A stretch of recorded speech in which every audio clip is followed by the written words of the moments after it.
Bienvenue sur PPACI TV à l'heure de l'information. Mesdames et messieurs, bonsoir. Un seul titre pour ce journal.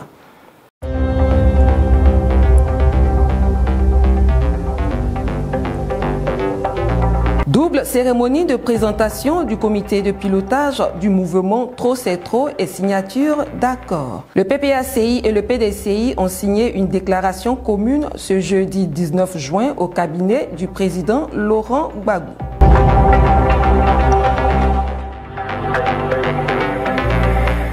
Le PPACI et le PDCI unissent leurs efforts pour sortir les Ivoiriens des difficultés qu'ils traversent. Hier, jeudi 19 juin, à l'occasion de la cérémonie de présentation du comité de pilotage du mouvement Trop c'est trop au cabinet du président Laurent Gbagbo, les deux parties ont signé un accord pour un fonds commun. Ange Abraham. Face à la surdité de nos gouvernants au cri du peuple et à la mise en péril des acquis démocratiques en Côte d'Ivoire, le PPACI et le PDCI décident de prendre leurs responsabilités pour sortir les populations du bourbier. Le Parti du peuple africain Côte d'Ivoire, PPACI, et le Parti démocratique de Côte d'Ivoire, Rassemblement démocratique africain, PDCI RDA, conscients de la nécessité de mutualiser leurs forces pour relever les défis liés au processus électoral, décident de créer un front commun.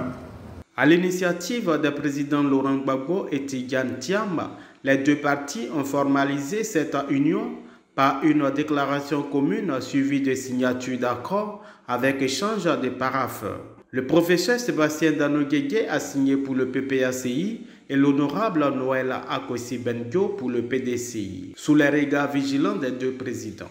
Ce front commun vise à favoriser la concertation, la coopération et l'unité d'action des deux partis dans le but de relever les défis du moment.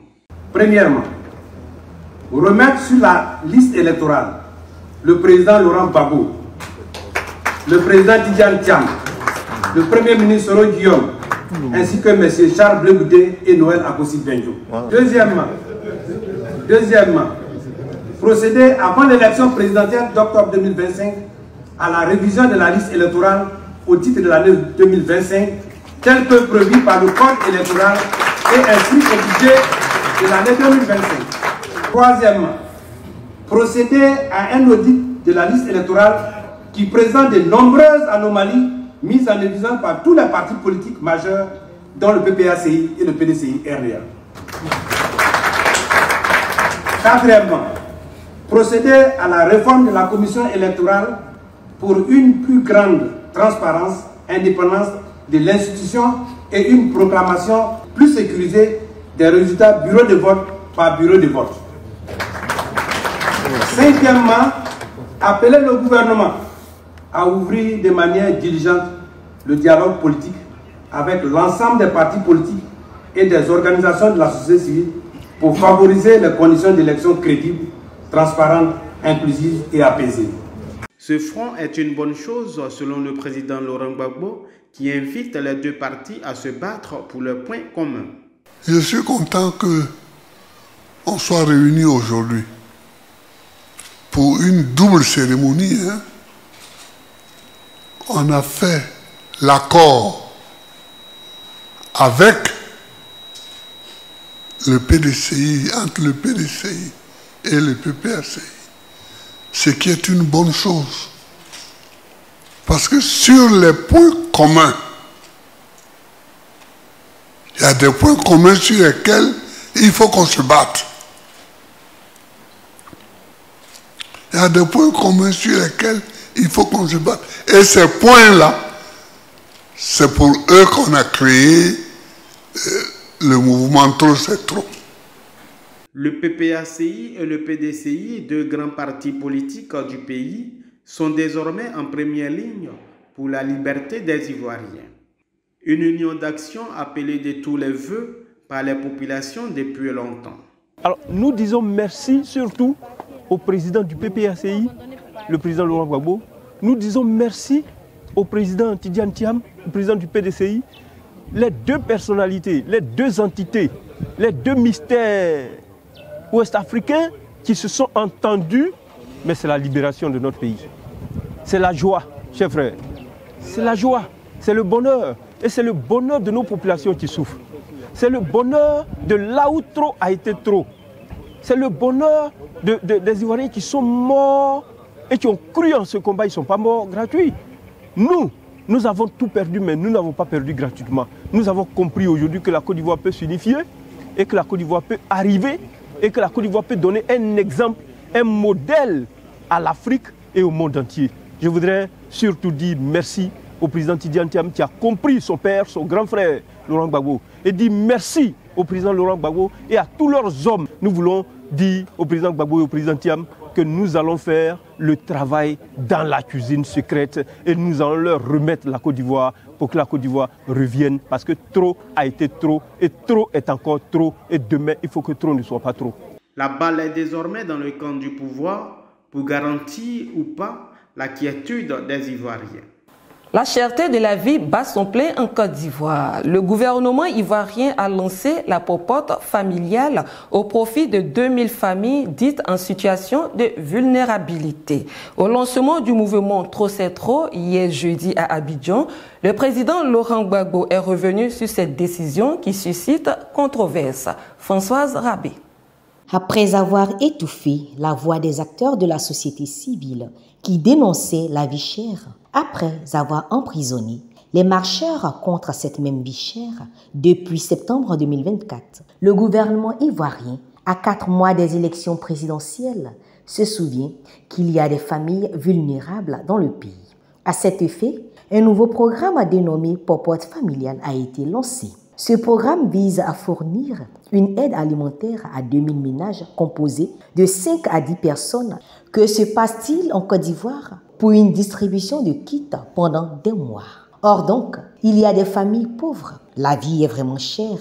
Et pourquoi maintenant, à 4 mois des élections présidentielles? Que devient le projet des filets sociaux? Quels sont les critères de sélection de ces familles? Où se trouvent ces familles?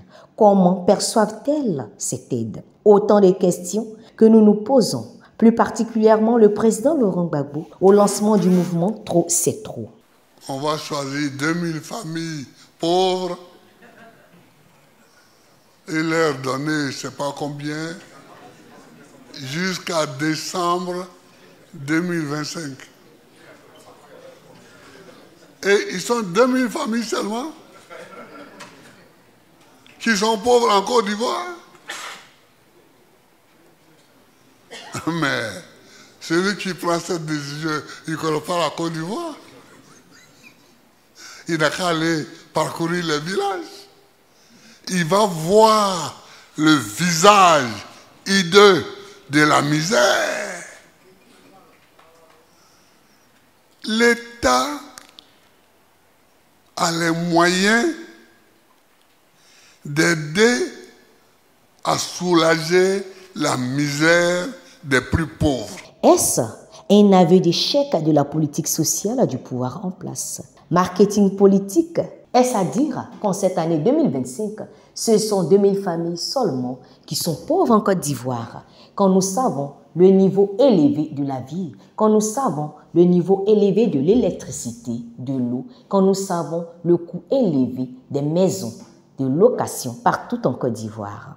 À 4 mois des élections présidentielles, les familles qui percevront effectivement nous en diront plus les mois à venir sur ce bling-bling politique à l'image des élections à venir.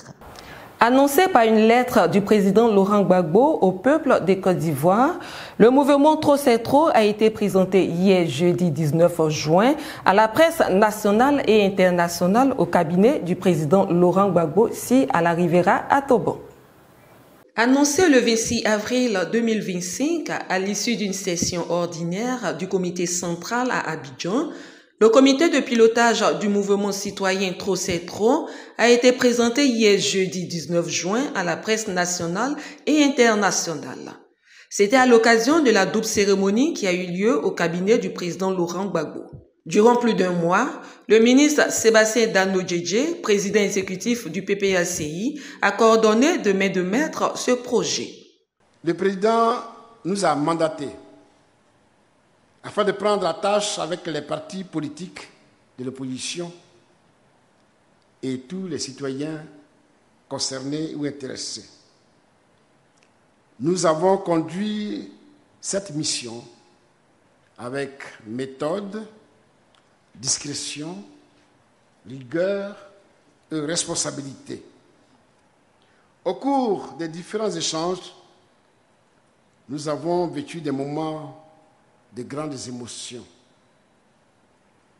Tous et toutes viennent à nous pour exprimer leur souffrance, leur misère, leurs angoisses, mais surtout leur colère en direction des gouvernants actuels.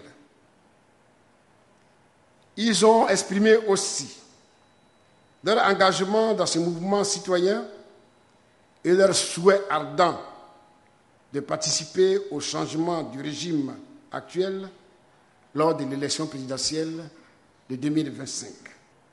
Avec le mouvement Trop c'est trop, le président Laurent Gbagbo veut rendre la parole au peuple et donner espoir aux oubliés pour reconstruire une nation digne, forte et solidaire. Ce message a été accueilli dans une liesse populaire. Dans ses propos, le ministre Sébastien Dano-Djedje n'a pas oublié le président Laurent Gbagbo qui a initié ce mouvement, ainsi que tous les partis politiques, associations et organisations qui ont adhéré à ce mouvement. 2 organes pour conduire les destinées de ce mouvement, le comité de pilotage et le comité opérationnel.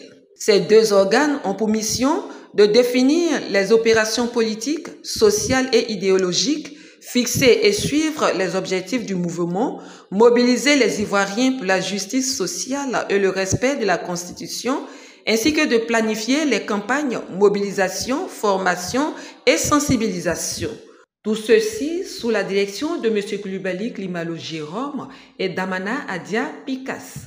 Cette présentation était l'occasion pour des associations et partis politiques de se prononcer sur leur situation qui n'est pas du tout reluisante depuis l'avènement du pouvoir en place.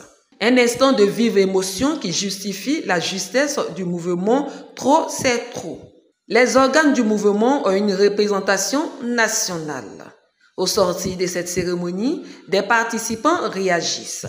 Trop c'est trop, effectivement trop c'est trop, parce que les Ivoiriens ont souffert. Mais voyez-vous, il y a plusieurs points que nous égrenons dans le trop c'est trop. Mais il y a un point particulier sur lequel je voulais m'attarder ce matin. C'est l'union des fils, l'union des enfants de Côte d'Ivoire. Voyez-vous, nous avons appris à voler dans les airs comme des oiseaux. Nous avons appris à nager dans les océans comme des poissons. Mais nous n'avons pas encore appris à marcher sur la terre comme des frères et des sœurs. Et voici le combat dans lequel moi, je m'engage. Je m'engage dans un combat où il faudrait que les Ivoiriens se mettent ensemble, parce que je pense que c'est l'union qui fait la force. Trop c'est trop arrive à point nommé parce que c'est venu au moment où les Ivoiriens manifestent vraiment leur mécontentement. La vie est dure et tout flambe. Et donc il était vraiment important qu'on se serve d'un outil de combat pour remettre les comptes à zéro, pour récupérer ce pays, pour lui redonner son blason d'antan. Mouvement Trop c'est trop appelle tous les fils et filles du pays à conjuguer leurs forces pour sa libération. Ce mouvement répond donc aux besoins de la nation et non un mouvement insurrectionnel. À 4 mois des élections présidentielles, plusieurs voix se lèvent pour dénoncer les exclusions des leaders de l'opposition. Des voix se lèvent même au sein du RHDP et de la société civile. Réaction pas forcément du goût des tenants du pouvoir. Françoise Rabé.